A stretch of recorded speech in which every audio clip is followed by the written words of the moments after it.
আসসালামু আলাইকুম। আজকে আমার দেশ পত্রিকাতে একটা নিউজ দেখলাম, সেটা হচ্ছে হাদি হত্যার প্রধান আসামি ফয়সাল সহ দুজন ভারতে গ্রেপ্তার। তো চলুন একটু পড়ে শোনাই আপনাদেরকে নিউজটা। ইনকলাব মঞ্চের মুখপাত্র ওসমান হাদি হত্যার মামলার প্রধান আসামি ফয়সাল করিম মাসুদ সহ দুজনকে গ্রেপ্তার করেছে ভারতের পুলিশ। পশ্চিমবঙ্গ প্রদেশে পুলিশের বিশেষ শাখার সদস্যরা তাদের বনগাঁও সীমান্ত এলাকা থেকে গ্রেপ্তার করা হয়েছে। মানে বাংলাদেশের খুব কাছাকাছি এরা আছে, সীমান্তবর্তী এলাকা থেকে এদেরকে গ্রেপ্তার করা হয়েছে। এই দুই মানুষরূপী দুই শয়তানকে গ্রেপ্তার করেছে ভারতের পুলিশ। পশ্চিমবঙ্গ পুলিশের বরাত দিয়ে ভারতীয় বার্তা সংস্থা এএনআই এর এক প্রতিবেদনে এ তথ্য নিশ্চিত করা হয়েছে।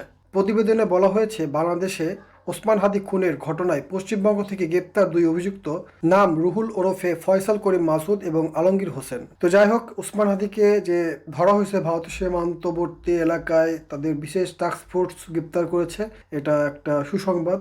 এই যে মানুষরূপী যে শয়তান দুইটা, এদেরকে গ্রেপ্তার করে নিয়ে এসে বাংলাদেশে যেন নিয়ে আসার ব্যবস্থা করা হয়, ভারতের সরকারের সাথে কথা বলা হয়। বাংলাদেশের যত সন্ত্রাসী ভারতে লুকিয়ে আছে, গত 15 বছর যারা ক্ষমতা ছিল তাদেরকে নিয়ে এসে আইনের আওতায় নিয়ে আসা হোক। তো এই সরকারের এখন দায়িত্ব বাংলাদেশে এই যে ওসমান হাদি হত্যার যে দুই আসামি, এদেরকে ফিরিয়ে নিয়ে এসে এদেরকে রিমান্ডে নিয়ে জিজ্ঞাসাবাদ করা, যে কাদের উদ্দেশ্যে, কার নির্দেশে, সত্যিকারে যাদের নির্দেশ দিয়েছে এই হত্যার পিছনে যাদের মূল হোতা যারা, তাদেরকে যেন বের করা হয় এবং এই দুজনকে বিচারের আওতায় নিয়ে আসা, যাতে বাংলাদেশের নর্মাল যে আইনের নিয়ম, যে নিয়মটা নর্মালি হওয়ার কথা, সে আইনের শাসনটা প্রতিষ্ঠিত হয়, যাতে ভবিষ্যতে আমাদের চেতনাধারী হোক বা ভালো মানুষ হোক বা যে ধরনের মানুষ হোক না কেন, সাধারণ মানুষ যাতে হত্যা হলে এইভাবে মানুষকে বিরোধী মতের কারণে হত্যা যাতে করা না হয়, এই বিচারটা যদি হয় বা এরকম বিচারগুলো যদি হয়, বাংলাদেশে যেরকম ধর্ষণ বেড়ে গিয়েছে, বাংলাদেশে যেমন চাঁদাবাজি বেড়ে গিয়েছে, বাংলাদেশে যেমন সন্ত্রাস বেড়ে গিয়েছে,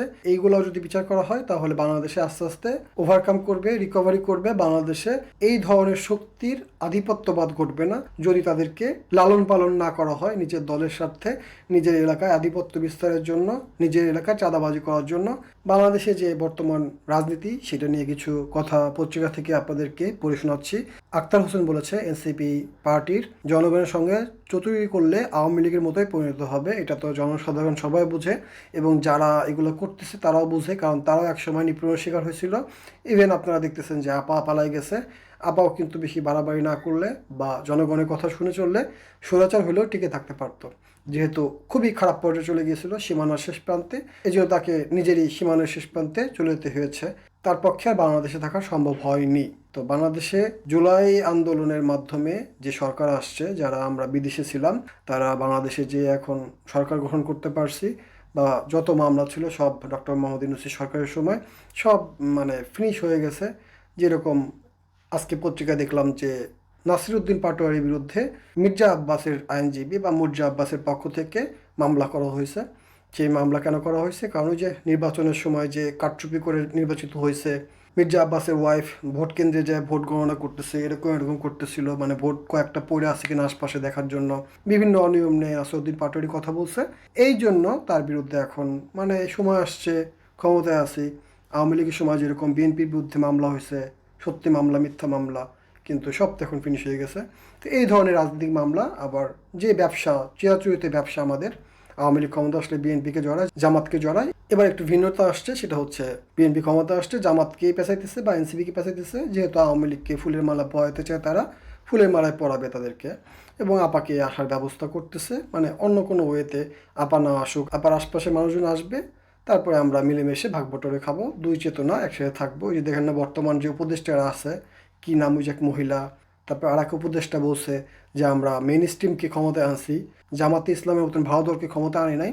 কারণ ভারতদলকে ক্ষমতা আনলে আপনারা যারা জেলায় জেলায় আছেন, চান্দা মান্দা, টয়লেট, রাহাজানি হাহাজানি, সন্ত্রাসবাদ, সব কিছু আপনারা এগুলো করতে পারবেন না, আপনারা শাহবাগ করতে পারবেন না, আপনারা হাতাকাটা ব্লাউজ পরতে পারবেন না। তার থেকে ভালো জামাতকে মেইন স্ট্রিম না ধইরা, মেইন স্ট্রিম হচ্ছে আমাদের ওই মানে আমরা লুটপাট করে খাবো, আমরা চেতনা দেখাবো, আমরা আপাত দেশের দালালি করব, এগুলা করে আর কি আমাদের দিনকাল পার করব। এটা কি মেইন স্ট্রিম ধরা হয় বাংলাদেশে? শুধু বাংলাদেশ না, পুরো বিশ্বেতেই এখন আপনার এরকম চলতেছে। ভালো ভালো না, খারাপ ভালো, এটাই চলতেছে। সবসময় একই কথা বলি, কারণ কথা তো ঘুরে ফিরে একই হয়, ঠিক না?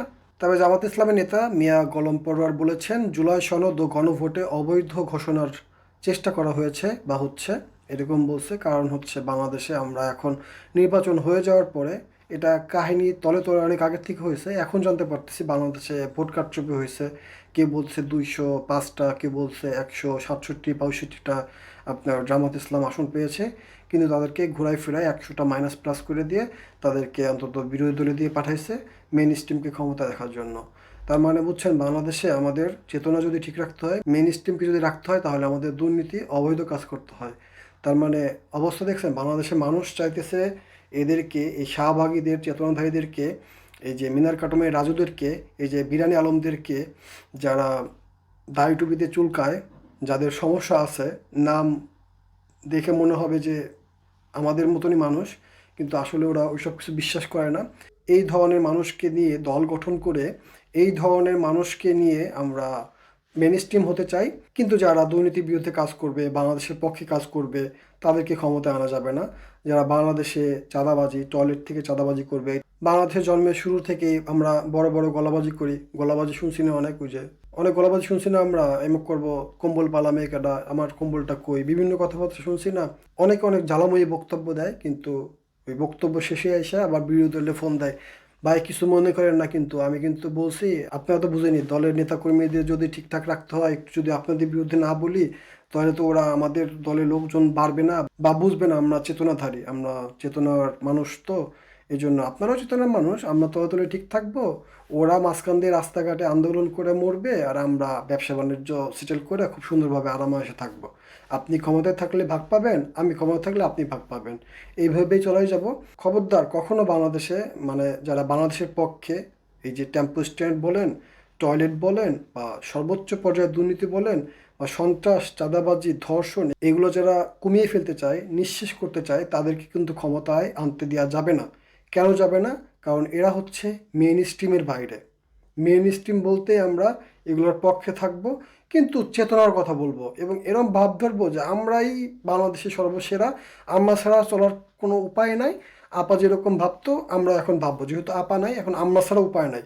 তো আমাদেরকে ক্ষমতায় নিয়ে আসছেন, ভালো কথা, এখন আমাদের সাথে থাইকা যত পারেন লুটপাট করে বিদেশে টাকা পাচার করেন।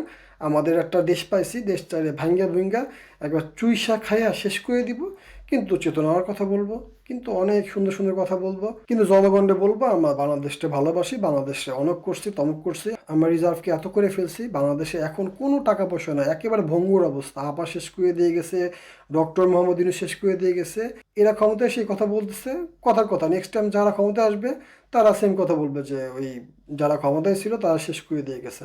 মাঝখান দিয়ে আমরা কাবাব মে হাড্ডি বাংলাদেশের জনগণ, এই জনগণগুলো এই গত 54 বছর ধরে এই সেম কথা শুনে আসতেছি, কিন্তু আমাদের কপালের, আমাদের ভাগ্যের কোনো পরিবর্তন হইতেছে না। কেন হইতেছে না? কারণ ওই যে 1-2% যে চেতনাধারী আছে না, এরাই বাংলাদেশের মিডিয়াকে, এরাই বাংলাদেশের ডিস্ট্রিক্টে যারা মাথা মাথা থাকে তাদেরকে কন্ট্রোল করে, বা প্রত্যেকটা থানায় যারা থাকে এদেরকে কন্ট্রোল করে। কেন কন্ট্রোল করে? কারণ এখানে ওদেরও স্বার্থ আছে, ওরা কিন্তু ওই চাঁদাবাজি করতে পারবে না, ওরা কিন্তু ওই যে দোকান থেকে টাকা নিতে পারবে না, ঘুষ খাইতে পারবে না, এই জন্য জামাতকে ক্ষমতা আসতে দেওয়া যাবে না। সর্বশেষ একটা কথা বলবো, আপনারা নিজেকে জিজ্ঞাসা করেন, বাংলাদেশে আপনারা এত বড় বড় চেতনার কথা বলতেছেন, বাংলাদেশের উন্নতি হয় কিভাবে? এটা কখনো কেউ কি ভাবছে? এই যে গত 54 বছর ধরে ক্ষমতায় আপনারা আসছেন, কি করছেন বলেন তো বাংলাদেশ 54 বছরে? মালয়েশিয়া, চীন আমাদের চোখের সামনে, মানে আমরা ইতিহাস দেখি, চোখের সামনে বলতে কি, ইতিহাস দেখি। এরা একসময় জেলে ছিল, এরা একসময় গরিব ছিল, এরা এখন বিশ্বের পাওয়ারফুল দেশ, কিন্তু আমাদের শুধু চেতনাটা ছাড়া কিচ্ছু নাই। শহীদ ওসমান হাদি হত্যার বিচার চাই। ইনকলাব জিন্দাবাদ। আসসালামু আলাইকুম।